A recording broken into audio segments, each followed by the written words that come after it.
Club Penguin was great.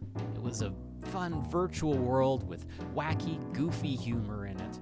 And as I was part of the lead creative team on Club Penguin from 2005 to 2009, I had the privilege of having many of my ideas for what Club Penguin could be come to life. I also had the privilege of helping others have their creative ideas come to life. Almost everything that entered Club Penguin in those 4 years was something that I wholeheartedly approved of. Almost everything. There were a few little things that entered Club Penguin against my wishes. People wanted them. I said no, and they happened anyway. So let's talk about 5 of them. Number 1, hair. I had to start with hair for this video. Anyone who worked closely with me in the early days of Club Penguin knew I had to start with this. Hair on penguins looks weird. I don't even know why this is debatable. It just does. Hair was a frequent request from Club Penguin fans from the very beginning. As soon as they had the ability to put on a hat, they wanted a hair item to put on instead. And I said, no. They're birds. Birds don't need hair. The moment you put hair on a bird, it looks too much like a person. In my mind, hair humanized penguins too much. And since in the early days of Club Penguin, I was the one making clothing items, I got to say, no hair for you. After a year of avoiding the question of hair, in 2006, I made a clown costume that included the clown wig. If players wanted hair, there's your hair! You can wear the clown wig! Problem solved! Problem was not solved. Players kept asking incessantly for hair, especially girls. We want hair! But then the hats wouldn't look right. You couldn't wear a hat and hair at the same time. They would crash into each other. It'd be weird. We want hair! Penguins don't have hair. Rockhopper has a beard. Fine. After 2 full years of weathering comments about people wanting hair on their penguins, from people both within the studio and out, I finally said, okay, we can give penguins hair, but with conditions. Number 1, they would be called wigs. It would be clear that this wasn't growing from their head, that this was an unnatural thing added onto their head.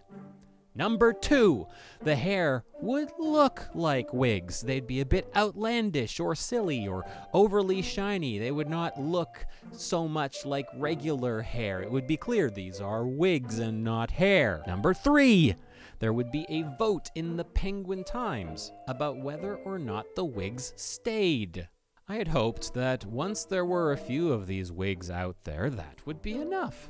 It was not enough. The wigs were hugely popular. Fans wanted more of them, and they gravitated to the ones that looked most like real hair and not like shiny wigs. So I relented. Realistic hairstyles got added to Club Penguin in the Big Wigs catalog, including some inspired directly by hairstyles of people from the Club Penguin studio. I'll let you guess which ones those were. Was I wrong? To this day, I think the more realistic hair on penguins looked weird. But I will admit that characters like Cadence just would not have been the same without hair. And most importantly, the players generally loved it. So, what are you gonna do? Number 2, Solar Eclipse. For the first year of Club Penguin's existence, the world of Club Penguin was always in daylight. The bright blue sky color was baked into the background. But by Halloween 2006, some more artists had been hired who were really passionate about Halloween, and they wanted to turn the sky black. It just wouldn't be Halloween if it couldn't be nighttime, and we agreed. It sounded cool.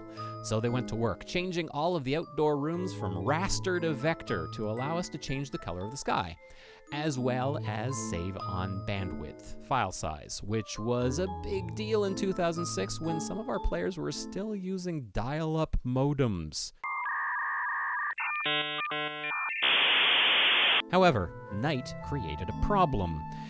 How do we explain it? It's never been dark on Club Penguin before. We don't have a day-night cycle. One of our writers had a solution: an eclipse. Sunlight would be blocked out for Halloween by the moon. It's perfect. Unless you happen to have a childhood obsession about astronomy and getting the science right. Astronomically speaking, total solar eclipses last for 7 minutes. A solar eclipse from start to finish is only, 3 hours? And here we were suggesting an eclipse could last for 5 days? That was unthinkable!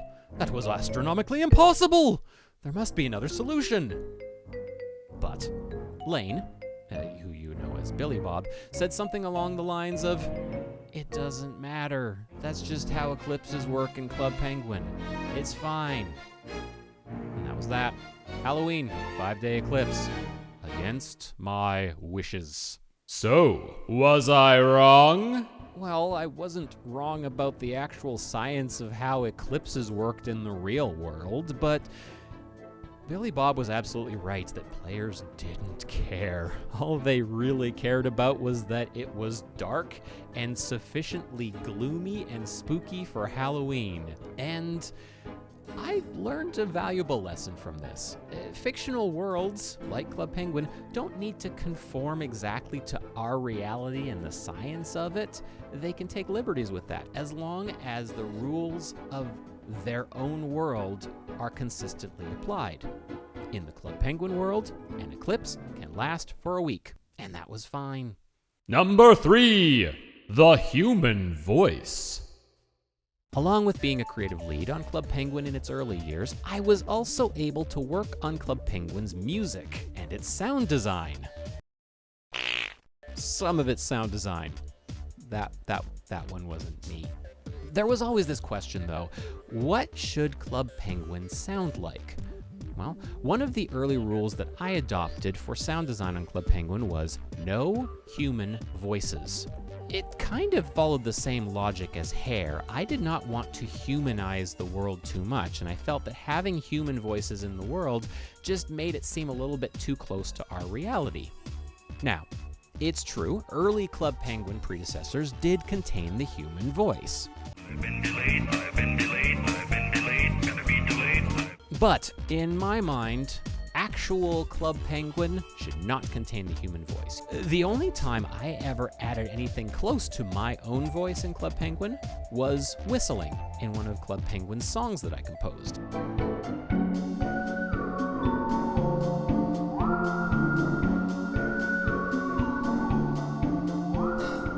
The lack of a human voice even contributed a bit to the lore of the world in the form of the silent movie Night of the Living Sled, presented in surround subtitles with no voices whatsoever. After leaving Club Penguin's creative team, Club Penguin started to really relax on this guideline. There started to be pop songs in the world. There were even cutscenes where the director of Elite Penguin Force revealed herself and spoke in the game. What?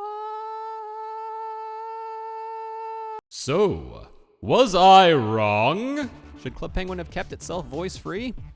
To be honest, the way voices were implemented in Club Penguin were pretty tasteful as far as I could tell.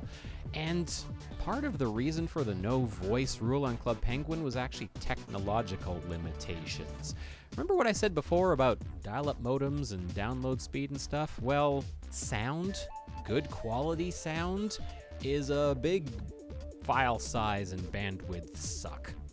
And as technology improved, and as they found good places to use voices in Club Penguin, they used them, and they were fine. It still wasn't something I really wanted in the game, but I ended up not having a strong opinion about it. Number 4, Herbert P. Bear.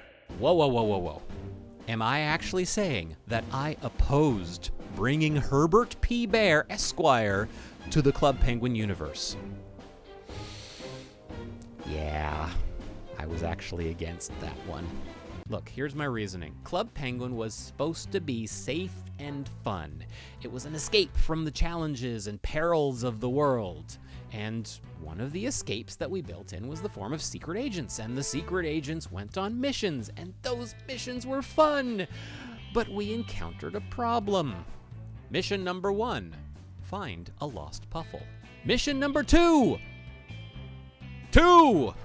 wilderness survival.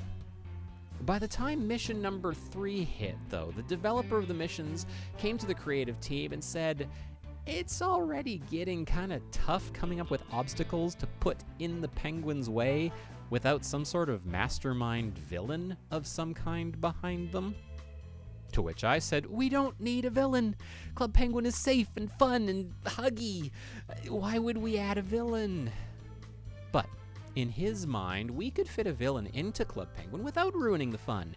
And he kept brainstorming some ideas before landing on this. 3 polar bears, a boss bear, a skinny vegetarian henchman bear, and a big stupid one that would lift heavy objects and be endearing and lovable. Now, this was seen by some on staff to be too many bears, and maybe we could squish all the best attributes into one bear. The compromise ended up being take all the best attributes, put it into a single bear, but also give him a lovable sidekick. However, I personally still had concerns about adding a villain to the world. So, partially as a buildup of mystery and a little bit to appease me, the story was developed where the villain of the missions wouldn't be revealed until mission number 5. You see, in mission number 3, the only evidence that we'd have of the villain was white fur. This allowed us an escape route. If players really didn't want a villain in their world, we could use mission number 4 to say that everything was a misunderstanding and that it was actually a white puffle that was to blame. White puffles hadn't been seen yet, so this would be perfect. As you probably guessed, players wanted a villain. They loved the idea of a villain. So we gave a sneak, shadowy peek of the villain in mission number 4 and did a full reveal of Herbert P. Bear, Esquire in mission number 5. Was I wrong? Oh man, I was so wrong about that. I was the wrongliest. Herbert became one of my favorite characters. Me not wanting villains was way off, and it did eventually lead the way to some other memorable villains in Club Penguin as well. Number 5, member minigame levels. Okay, this last one's a little delicate to talk about. There was an update in 2010 where minigames that had levels to them were suddenly gated. You couldn't play all the levels in the minigames anymore. You could only play up to some of the levels as a non-member, and you needed membership to play the rest of it. Minigames were getting this massive overhaul with achievements, and finally the crazy stuff that you managed to accomplish in minigames would be recorded for all to see. That was cool, but it came with the controversial change of putting some parts of previously fully available minigames behind this membership wall. I was against this. I wasn't against new content being created that was gated behind membership. That's fine. Membership was how the game made money, and I understood that. But this was the first time in Club Penguin where things previously available to non-members, things that non-members had experienced, were now being behind a wall. That I had a problem with. Was I wrong? I don't know. Honestly, I'm not a businessman. I don't make great financial decisions when it comes to keeping a business afloat or figuring out how best to make money with something. That's not my deal. I'm more on the creative side of things than any of that. But I will say, taking content away that was previously free for anyone to play still seemed harsh. And it also seemed unnecessary. I created Astro Barrier. That was my idea. I had more ideas for Astro Barrier levels. If they had asked, make 40 more levels for Astro Barrier, I could have done it, rather than taking the initial group of levels and gating it to level number 5. That's pretty punishing. It just didn't seem like a good long-term solution and seemed more focused on giving a short-term boost to the company. But, like I said, I'm not a businessman. That's just my opinion from a more player-centric side of things. Okay, well, that was 5 things that I didn't want added to Club Penguin. My name's Chris Hendricks, also known as Screen Hog. Thank you for watching, and waddle on.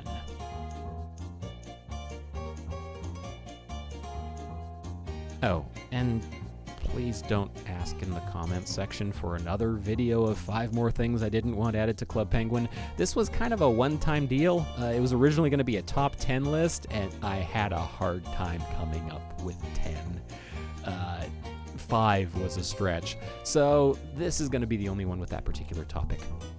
Okay, waddle on for reals. Bye.